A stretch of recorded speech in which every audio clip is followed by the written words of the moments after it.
հավատացեք, եկեք չմտածենք մեր կողքիների մասին։ Ամեն խոսք, ամեն մեկիս է վերաբերվում,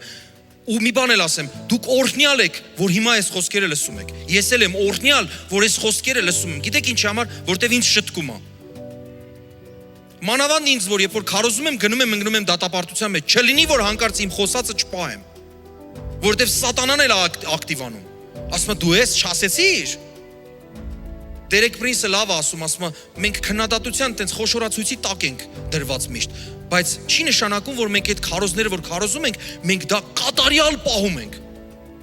Մենք կատարյալ Աստված ենք քարոզում, բայց կատարյալ չենք։ Ամեն։